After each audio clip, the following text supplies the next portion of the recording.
O caso da vila de Amherst, narrado por Elias Mortimer.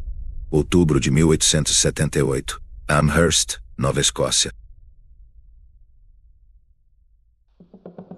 Eu nunca fui muito de superstições. Como médico, eu era guiado pela razão, e somente pela razão.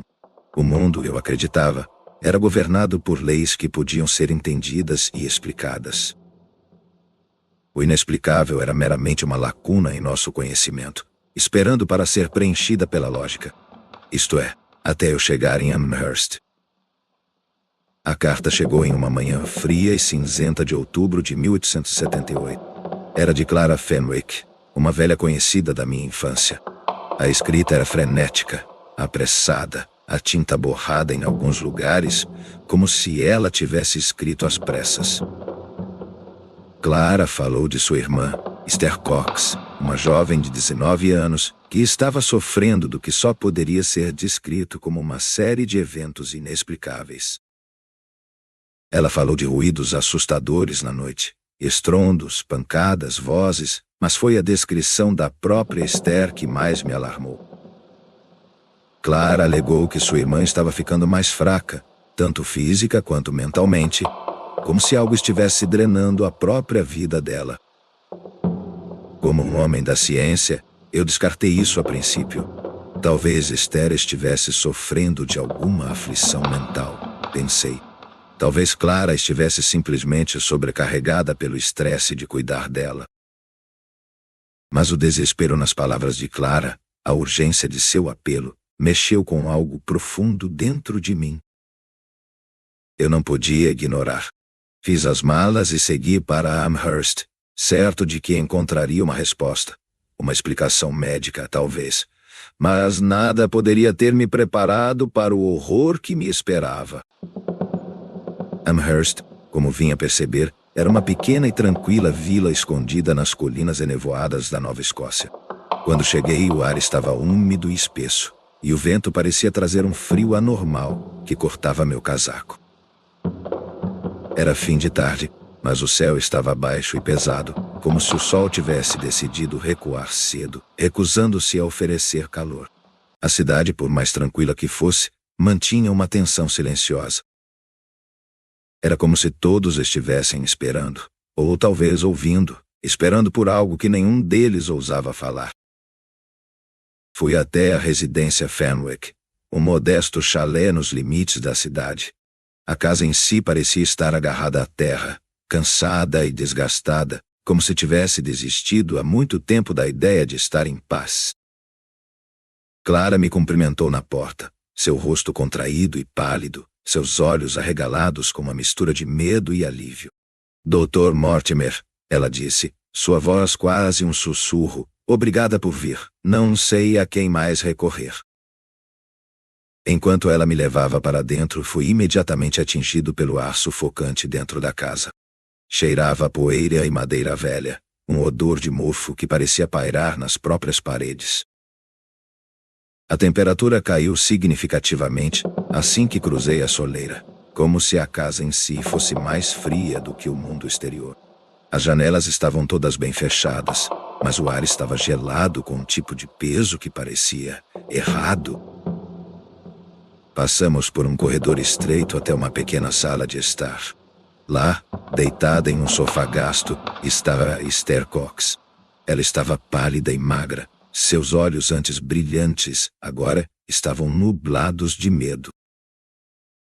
Ela olhou para mim quando me aproximei, seus lábios tremendo levemente, mas nenhuma palavra saiu de sua boca. Havia um vazio em seu olhar, como se ela estivesse olhando para algo além de mim. Além das paredes, algo que eu não conseguia ver. Dei um passo mais perto, meus instintos médicos entrando em ação. Esther, eu disse suavemente, como você está se sentindo? Pode me dizer o que está acontecendo? Sua cabeça sacudiu bruscamente para o lado, como se algo a tivesse assustado, mas ela não respondeu. Em vez disso, seus olhos piscaram nervosamente para o canto da sala. Eu segui seu olhar. Mas não havia nada lá, apenas as sombras tênues lançadas pela luz fraca. Clara percebeu minha hesitação e explicou em voz baixa. Começou semanas atrás. No começo, eram apenas os barulhos, batidas, pancadas, vozes.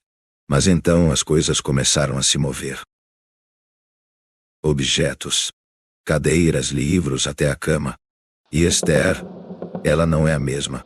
Ela se torna distante, às vezes, como se estivesse em transe. E outras vezes, ela fica apavorada. Apavorada com algo que nenhum de nós consegue ver. Voltei-me para Esther, tentando manter a calma. Esther, você pode me dizer o que está acontecendo? O que você tem sentido? Por um momento, houve silêncio. Então, numa voz tão baixa que eu mal consegui ouvir, ela falou: é ele! Ele está aqui! Ele não vai me deixar em paz. Um arrepio percorreu minha espinha, embora eu tentasse mascarar meu desconforto. Quem está aqui, Esther? Seus olhos dispararam ao redor da sala, sua respiração acelerando. Ela tremeu incontrolavelmente, seu corpo inteiro tremendo como se estivesse sendo tomado por algo repentino e insuportável. Aquele com os olhos, ela murmurou, ele está sempre me observando. Senti meu coração disparar, mas me preparei. Eu tinha que permanecer profissional. Eu tinha que encontrar uma explicação lógica. Conforme os dias passavam, eu ficava na casa dos Fenwick, observando e registrando cada detalhe da condição de Esther. Às vezes, ela entrava em um estado catatônico, seu corpo congelado, seus olhos arregalados, olhando para o nada. Em outras vezes, ela ficava violentamente agitada, suas mãos tremendo enquanto ela agarrava o ar rarefeito, como se estivesse lutando contra alguma força invisível. Mas não era só Esther. Eu mesmo comecei a ouvir coisas. À noite, quando a casa ficava em silêncio, eu ouvia sons fracos de batidas, como se alguém estivesse batendo suavemente nas paredes. Objetos se moviam, suas posições sutilmente alteradas, quando eu não estava olhando. Uma vez tive certeza de que vi uma sombra se mover pela sala, embora ninguém mais estivesse presente. Uma noite, enquanto eu estava sentado perto do fogo, revisando minhas anotações, ouvi um estrondo alto, seguido por um gemido suave e baixo, que parecia vir das próprias paredes. Clara correu para dentro do quarto, pânico evidente em seu rosto. Está acontecendo de novo, ela gritou. Esther, ela está. Segui Clara rapidamente até o quarto de Esther. Meu coração disparado. Esther estava se contorcendo na cama, seu corpo contorcido em ângulos não naturais, sua boca aberta em um grito silencioso. Seus olhos arregalados de terror estavam fixos em algo logo acima de mim. Algo que eu não conseguia ver. Saiam! Ela gritou de repente, sua voz não era mais a mesma. Ele está vindo! Ele está vindo para todos vocês. Dei um passo para trás, minha mente acelerada. O que estava acontecendo com essa garota? Que tipo de aflição poderia causar convulsões tão violentas e tanto terror? Naquela noite, enquanto eu estava acordado no meu próprio quarto, ouvi vozes novamente. Murmúrios suaves e indistintos, vindos das paredes. A princípio, tentei descartá-los como o vento ou a casa se acomodando. Mas então ouvi claramente uma voz baixa e rouca, uma voz que parecia vir de todos os cantos do quarto. Ele está aqui, ele disse, sua voz como um sopro frio contra meu ouvido. Ele sempre esteve aqui. Na manhã seguinte decidi tomar uma atitude drástica. Providenciei que Esther fosse transferida para uma parte diferente da casa, longe do cômodo que parecia ter atividade mais intensa. Eu esperava que a distância ajudasse, talvez o isolamento acalmasse os nervos dela. Mas naquela noite, o fenômeno só ficou mais forte. Eu não tinha explicação para o que estava acontecendo, nenhum raciocínio científico para oferecer. Eu era um homem que confiava na razão, e a razão tinha falhado completamente comigo. Tudo o que eu podia fazer era assistir, impotente, enquanto Esther descia ainda mais na loucura. E então, na calada da noite, aconteceu. Fui acordado de repente por um som violento de algo batendo. Corri para o corredor, apenas para encontrar a casa assustadoramente silenciosa. Mas então, pelo canto do olho, eu vi uma figura escura e assombrosa, parada na porta do quarto de Esther. Corri para a frente, mas quando cheguei lá, a figura já tinha sumido. Esther estava parada na janela, olhando para a escuridão, suas mãos pressionadas contra o vidro. Acabou! Ela sussurrou. Ele se foi. Mas ele vai voltar. Nunca entendi completamente o que aconteceu naquela noite, ou o que aconteceu com Esther. Tudo o que sei é que os fenômenos cessaram, tão repentinamente quanto começaram. Esther se recuperou, embora nunca mais tenha sido a mesma. A casa também pareceu recuperar alguma aparência de normalidade, embora nunca mais tenha se sentido como antes. Anos depois, voltei a Amherst para falar com Clara mais uma vez. Ela me contou que Esther havia se casado, tido filhos e vivido uma vida tranquila, embora ela sempre parecesse carregar uma sombra com ela, um desconforto persistente que nunca a deixava completamente. Quanto a mim, retornei ao meu trabalho como médico, mas nunca esqueci os horrores que testemunhei naquela casa. E não posso deixar de me perguntar: se eu não estivesse lá, Esther teria sido deixada para enfrentar o que quer que fosse sozinha? E se aquela coisa, o que quer que fosse, nunca tivesse realmente ido embora, poderia retornar? Talvez seja melhor deixar algumas perguntas sem resposta.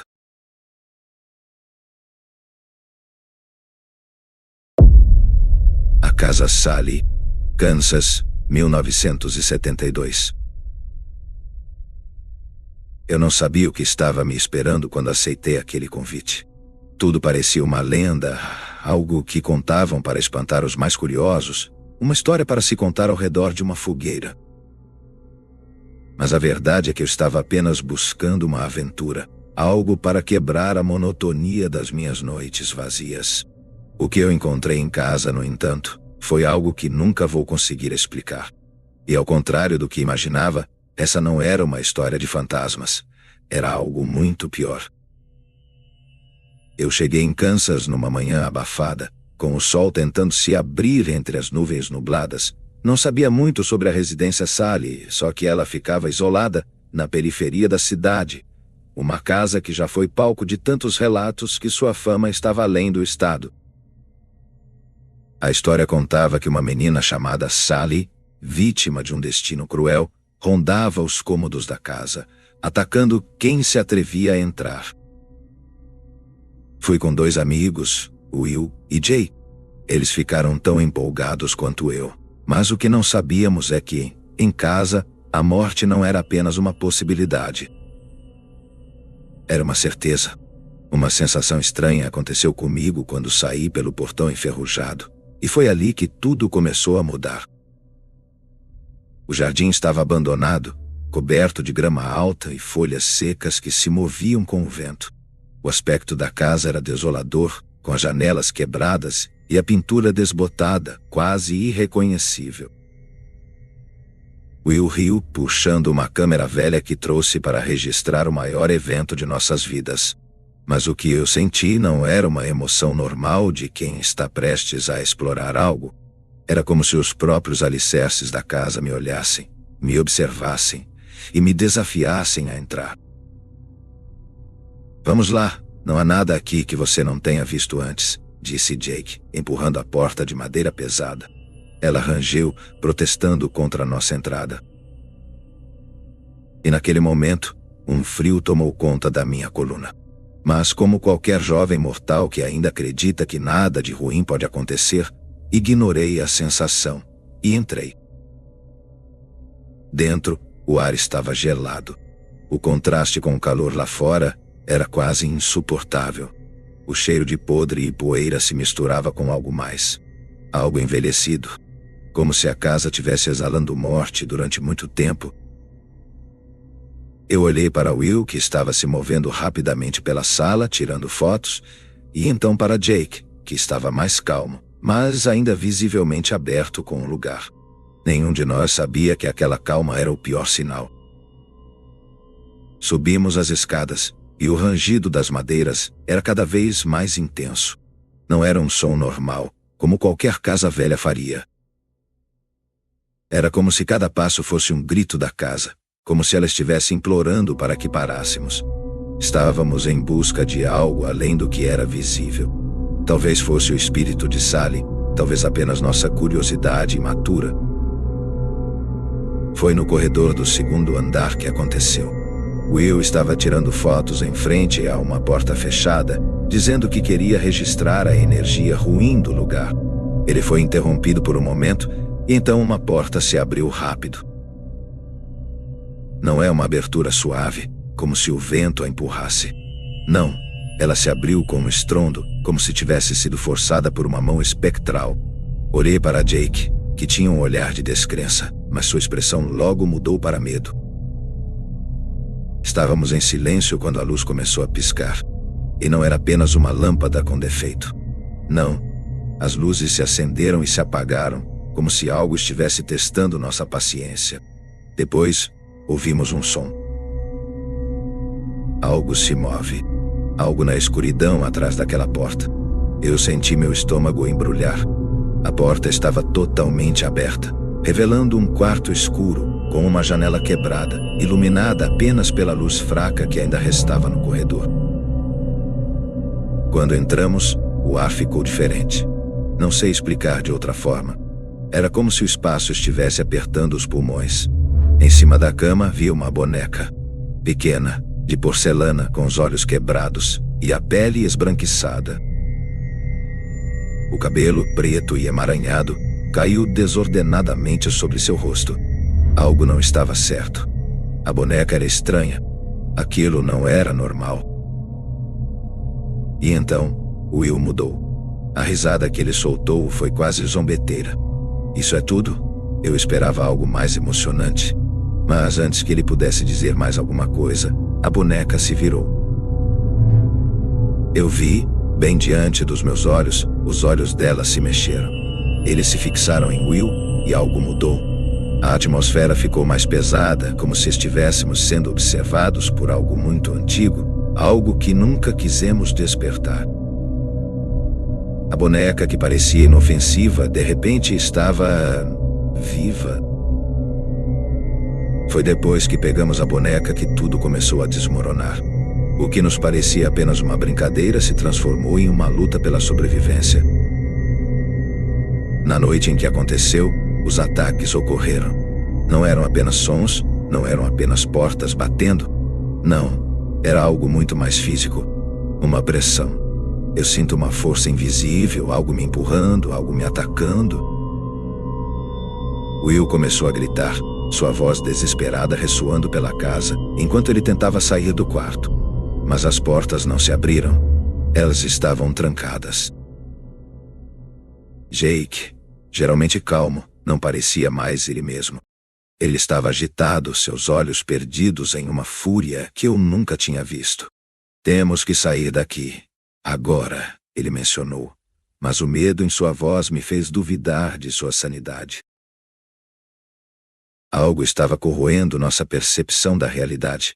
A cada segundo que estávamos, parecia que estávamos sendo engolidos por algo muito maior do que nós. Nós tentamos correr, mas a casa se tornava mais labiríntica, mais impenetrável. O corredor parecia nunca acabar. As portas, as janelas, tudo estava se fechando ao nosso redor. E então, eu a vi. Ela estava parada no final do corredor. Uma menina pequena, com o cabelo desgrenhado e uma expressão sinistra. Seus olhos estavam fixos em mim, e eu pensei naquele momento que já estávamos condenados. Ela pediu a mão, um gesto simples, mas foi o suficiente para eu me gelar por dentro. Não era uma mão infantil. Era a mão de uma criatura, algo que devia ser enterrado sob séculos de dor e raiva. Eu vi o que aconteceu com Will. Ele tentou fugir, mas não conseguiu. Algo cortou o ar com uma precisão assustadora, como se ele tivesse sido atingido por uma lâmina invisível. Ele caiu no chão, seus olhos arregalados de terror. E eu não pude fazer nada. Nós não conseguimos escapar. A casa nos engoliu. Eu fui o único a sair correndo até a porta da frente, mas quando olhei para trás, vi a verdade. Não havia mais caminho de volta. Eu fui deixado para contar a história, mas não há paz para quem já viu o que eu vi. A residência Sally não é apenas uma casa. É um portal. E Sally não é apenas uma menina.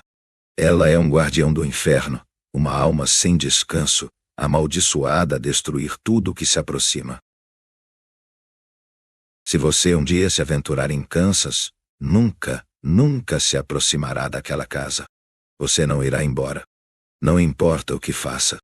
Ela vai pegar você. E no fim, ela terá o que quer. E você, assim como Will e Jake, nunca será visto novamente.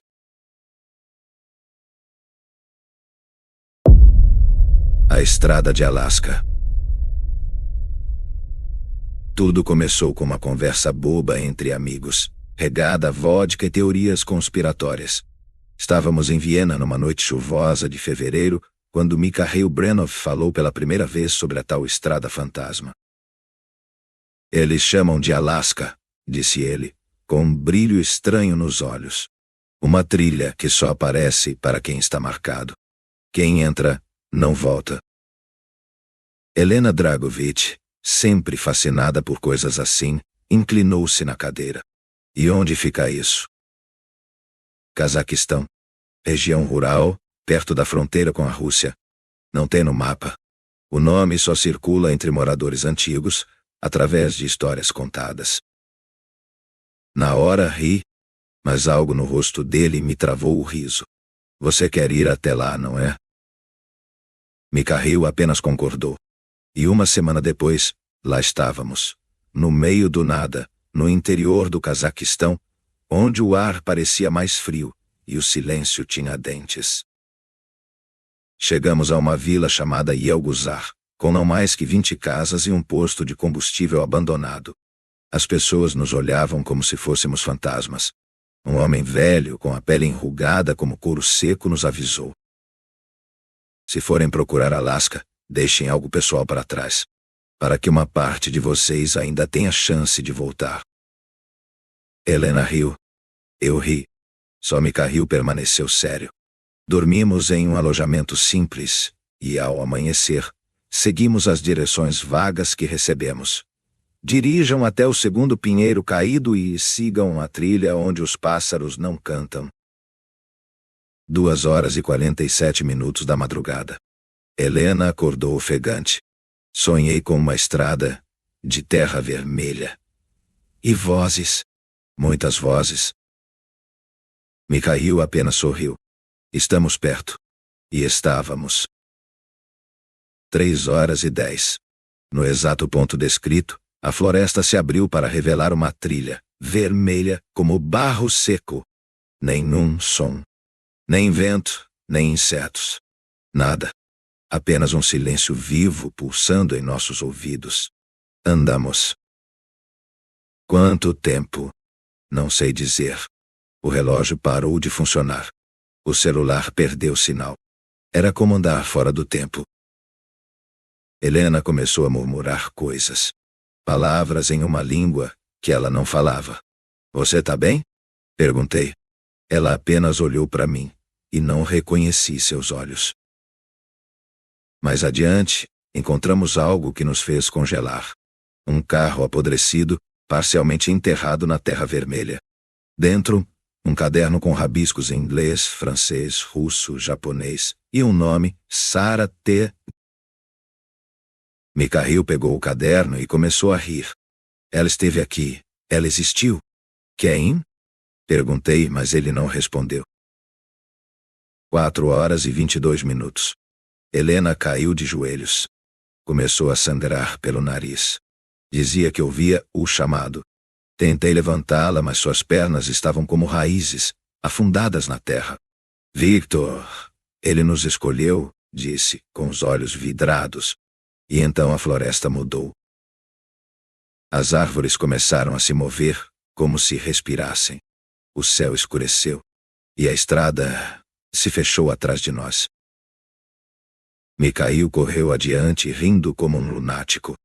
A terra começou a sugar seus pés, como areia movediça viva. Ele não gritou. Sorriu enquanto desaparecia. Helena começou a cantar. A voz dela era dupla, como se outra pessoa falasse com ela. Não temos mais tempo, ela disse. Mas você ainda pode voltar. Voltar? Como? Ela me entregou uma pequena pedra, vermelha como sangue seco. Enterre isso fora da estrada. Enterre e esqueça. Corri. Corri como nunca havia corrido. A floresta me rejeitava. O solo tentava me prender. Vozes me chamavam pelo nome. Vozes que sabiam de mim mais do que eu mesmo sabia. Em algum ponto, caí. Acordei já do lado de fora. Na vila. Sozinho. Helena e Mikhail jamais voltaram. Hoje, fazem 5 meses. Estou de volta à Áustria, mas algo está errado. No espelho, às vezes vejo a estrada atrás de mim. A pedra que enterrei sumiu. E nas noites mais silenciosas, ouço Helena me chamando. Ou talvez não seja ela. Talvez nunca tenha sido ela. A estrada de Alasca nunca deixa você ir embora completamente. Fui marcado. E sei que um dia ela vai me chamar de volta.